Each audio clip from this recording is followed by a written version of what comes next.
Estamos no penúltimo dia da Caravana Nacional, hoje aqui no distrito de Coimbra e também em Santarém, a caravana que termina amanhã em Lisboa. Durante estes 10 dias passamos por 18 distritos, pelos 18 distritos do continente, estivemos nas 9 ilhas da região autónoma dos Açores e tivemos também durante 3 dias na região autónoma da Madeira. Tivemos expressões de rua, como foi o caso aqui de Coimbra, tivemos música, tivemos dança, tivemos poesia, temos aqui uma instalação, faz parte, é fundamental, porque esta caravana tem como propósito chamar a atenção não só dos professores e envolver os professores neste problema que o país tem, que é o problema da falta de professores e que é o problema do envelhecimento da profissão docente, porque este problema não é um problema exclusivo dos professores, é um problema do país. O que é que será do país, como diz nesta faixa que está aqui atrás, se as escolas não tiverem professores?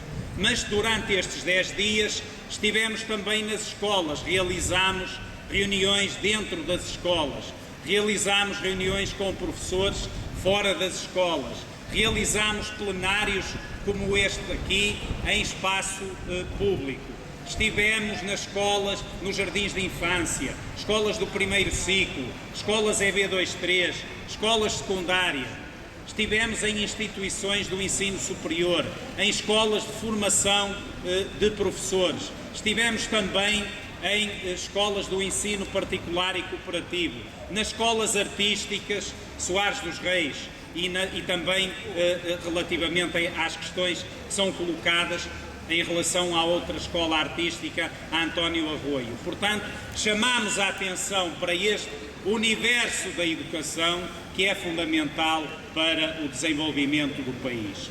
Colocamos à consideração da população, dos cidadãos, a subscrição de um postal que muito em breve faremos chegar ao Primeiro-Ministro. Temos aqui este marco, que é o símbolo onde podemos depositar, quem quiser, esse postal que depois será entregue ao Primeiro-Ministro e que chama a atenção precisamente para o problema da falta de professores. Nós sabemos que o problema da falta de professores se coloca de forma diferente no Sul e no Centro e Norte do país. Sabemos que no Sul, em Lisboa, no distrito de Lisboa, no distrito de Setúbal, no Alentejo, no distrito de Faro, é um problema que vem já desde o início do ano letivo e que se agrava de ano para ano. Mas aqui mais para norte, nós sabemos que este é um problema muito sério, que se começa a verificar, por exemplo, ao nível das substituições. E se em muitas escolas, até aqui, nós notávamos em anos anteriores que aí pelo mês de abril, quando um professor de História ia para a apresentação ou um professor de Matemática, muitas vezes era difícil de o substituir, esse mesmo problema agora ocorre muito mais cedo, já no mês de fevereiro, alguns até no primeiro período, porque este problema está a crescer. Somos confrontados ainda com as escolas das cidades, as escolas centrais, com uma média de idades acima dos 60 anos. Em Braga, uma das escolas centrais da cidade de Braga, a média de idade dos professores é 63 anos. O que é que vai ser daquela escola daqui por uns anos, quando houver uma substituição maciça dos professores, que naturalmente virão para aquela escola de outras escolas, digamos assim, mais periféricas, mas essas escolas das zonas de menor procura vão enfrentar, e particularmente o interior, vão enfrentar um problema crescente da falta de professores. E o que é necessário fazer para resolver este problema da falta de professores? É preciso valorizar o estatuto da carreira docente. É preciso valorizar o estatuto da carreira docente. E relativamente a isso, o que é que nós notamos? Temos o exemplo da reunião de ontem, que teve mais um triste episódio do cheiro a antigamente. Todos nós já sabíamos que o Ministro da Educação, aqui no Distrito de Coimbra, numa escola da Figueira da Foz, tinha dito aqui há uns meses que os professores perdiam a aura. Vejam lá, perdiam a aura quando se manifestavam, ou seja, regressávamos àquela expressão do antigamente que parece mal manifestarmos. Pois foi precisamente aquilo que nós ontem assistimos na reunião com o Ministério da Educação, confrontados com o facto de uma organização sindical ter sido excluída daquela reunião pelo facto de estar a ocorrer ao mesmo tempo, fora das instalações do Ministério, uma concentração de professores, um plenário. Questionado o Ministério da Educação se isto era verdade, se isto tinha acontecido, foi-nos confirmado que de facto assim era, porque, diz o Ministério da Educação, não negocia sob pressão. Ignorando uma coisa central, é que o direito à manifestação existe neste país e todos nós temos direito a manifestar-nos, a chamarmos a atenção para os nossos problemas, e não é por parecer mal que essa manifestação tem que deixar de acontecer. Claro está que por causa desta situação não havia condições para a reunião de ontem ter ocorrido. Mas este facto da reunião de ontem não ter ocorrido não nos pode fazer esquecer algo que é fundamental, a proposta em concreto. E o Mário já aqui falou, hoje, olhando para a proposta em concreto que o Ministério da Educação fez chegar, não há praticamente nenhuma das garantias que a FENPROF tinha exigido que conste dessa proposta. Não há nenhuma garantia a ficar assente no Estatuto da Carreira Docente que nós continuamos a ser um corpo especial da administração pública.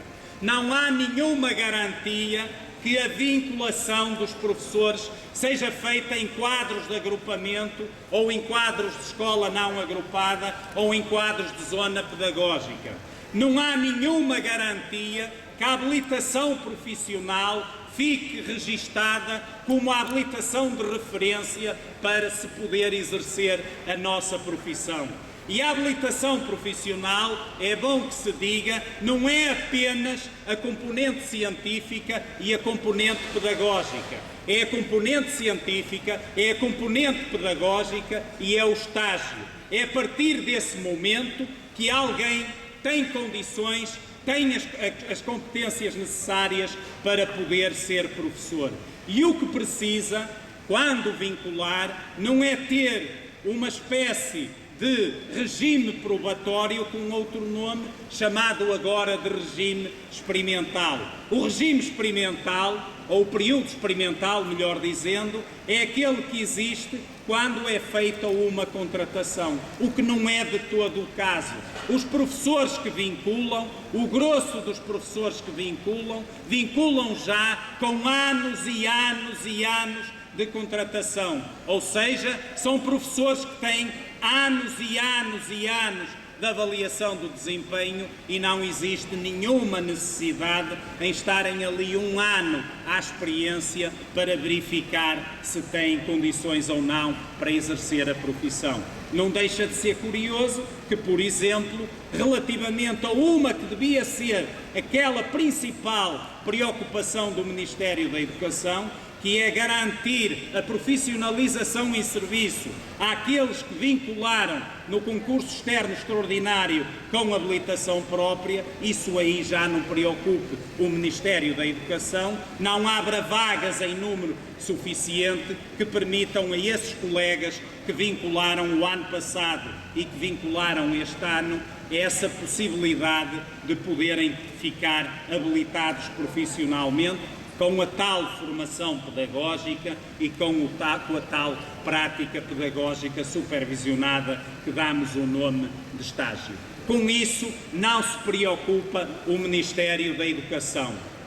E, portanto, Sem estas garantias, em circunstância alguma, a FENPROF poderá aceitar um estatuto da carreira docente que nos lembramos bem que na primeira matéria, que tinha a ver com o perfil do docente, que tinha a ver com os direitos, com os deveres e com as garantias, dela já foi retirada o direito à negociação coletiva, dela já foi retirado o direito à participação no processo educativo. E agora querem retirar mais coisas.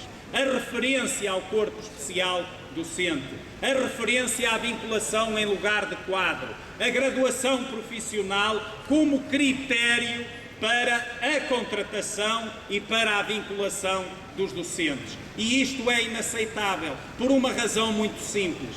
É que se nós ficarmos com um estatuto completamente lisinho, sem nada, sem garantias nenhumas, tanto se pode aplicar no atual regime, com as leis laborais gerais que existem, ou com as leis, por exemplo, dos concursos que existem. Mas se as leis forem piores, se esse estatuto não tiver garantias relativamente ao pacote laboral, e nós sabemos, por exemplo, no caso da educação, o que é que está em cima da mesa, imaginem num horário como o nosso, em que nós temos períodos letivos e períodos de interrupção letiva, a maravilha que era para o Governo poder ter um banco de horas, fazendo com que nós, no período letivo, tivéssemos um horário muito acima daquele que a lei prevê e depois, no período de interrupção letiva, pudessem descontar essas horas. Portanto, nós sabemos, por isso mesmo, que temos que ter garantias no Estatuto que não permitam o agravamento da legislação laboral. Mas sabemos também, por exemplo, colegas, que uma legislação sobre concursos, que até pode este Ministério agora atender a essas questões todas, que o concurso é anual, que é a graduação profissional, tanto para a vinculação como para a contratação. Mas nós sabemos o tempo que tem o Estatuto da Carreira Docente, sabemos as vezes em que foi revisto, mas também sabemos que é muito mais fácil rever o diploma de concursos do que é rever o Estatuto da Carreira Docente. Portanto, por essa razão, nós não podemos cair nestas falinhas mansas, que são apenas questões de linguagem, aquilo que está em cima da mesa.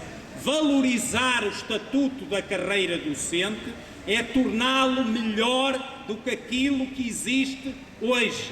É que ele tenha mais garantias do que aquelas que tem atualmente. Esse é que é o nosso propósito, esse é que é o nosso objetivo, essa é que vai ser a nossa luta. E neste ano, que é um ano fundamental para o futuro dos direitos laborais dos professores e dos trabalhadores em geral, por causa das questões do pacote laboral, nós sabemos que vamos ter que aumentar as formas de luta, vamos ter que pressionar o Governo, não podemos aceitar estes cheiros do antigamente, temos que exigir a democracia e temos que exigir que, de facto, o Estatuto da Carreira Docente seja valorizado, porque quando estivermos a fazer isto, nós não estamos apenas e só a tratar do nosso interesse particular enquanto trabalhadores. Nós estamos a garantir o futuro deste país, porque uma escola pública de qualidade só existe se nós tivermos um estatuto de carreira valorizado, e esse é o grande combate que temos pela frente e é esse compromisso que estamos a assumir, os milhares de professores que têm participado nesta caravana e os milhares de cidadãos que nos têm apoiado relativamente a esta matéria. Portanto, termino dizendo: viva a FENPROF, vivam os professores, a luta continua, a luta continua, a luta continua, a luta continua.